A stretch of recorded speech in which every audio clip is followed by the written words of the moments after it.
দেখো এই ব্যাগের ভিতরে কোনো চুরির জিনিসপত্র আছে নাকি? আপনার ব্যাগ আমি চেক করে দিই। তুই তাহলে দেখ, আর নাটক করো না তো। তোমার মন মানসিকতা যে এত নিচ আমি কল্পনা করতে পারিনি। তুমি এই কাজটা কেন করলে আমি বুঝতে পারতেছি না। লোভ লালসায় শয়তানের ধোকায় পেরা করছি। শেষবারের মতন আমাকে মাফ করে দেন, আমার পোলাটারে বাঁচান।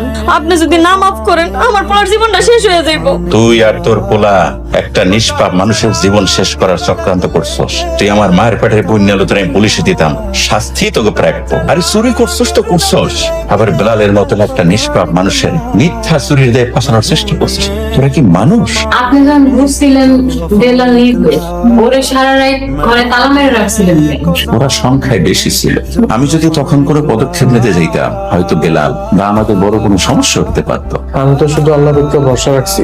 আল্লাহ আপনাদের সঠিক সময় সঠিক বুঝদান করছে। আসসালামু আলাইকুম আপামনি। হুজুর খাইছেন? হ্যাঁ আব্বা খাইয়া ঘুমোতেছে। আমার শরীরটা খুব দুর্বল। ডাক্তার কইছে মাসখানেকের মধ্যে হুজুরের পায়ের ব্যথা ঠিক হয়ে যাইব। হুজুর আবার আগের মতো হাঁটতে পারবো। কিন্তু কি আপামনি? বেলাল তুমি তোমার খাওয়া নিয়ে ঘরে যাও। আপামনি কোনো সমস্যা? অনেক সমস্যা। তোমারে বইলা কি লাভ হইব? তুমি কি এই স্বর্ণের চেইনটা বিক্রি করে দিতে পারবা?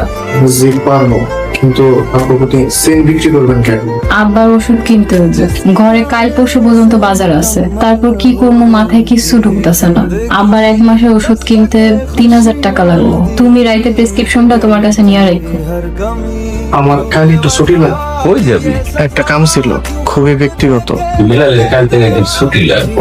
2-1 দিনের ছুটি কোনো বিষয় না। আচ্ছা যা, আমার আম্মা জান তোর ছুটি মঞ্জুর করছে। আর আব্বা বেলাল ভাইয়ের ওই বিষয়টাও কইয়া দেন।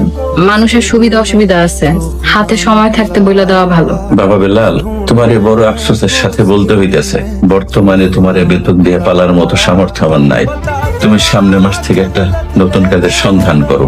এই ভাঙা মাসটা আমার এখানে থেকে যাও। হুজুর, আপনি এগুলো নিয়ে চিন্তা করতেছেন কেন? আমার এখন বেতন দরকার নাই। যেদিন আপনার সুদিন আইব আমার ওই দিন দিয়েন। তা হয় না বেলাল ভাই, তার চেয়ে ভালো হয় আপনি নতুন কোনো কাজের সন্ধান করেন। এই যে ভাই, একটু শুনবেন? আসসালামু আলাইকুম ম্যাডাম। ওয়ালাইকুম আসসালাম। আপনি কি রোজে কাজ করেন?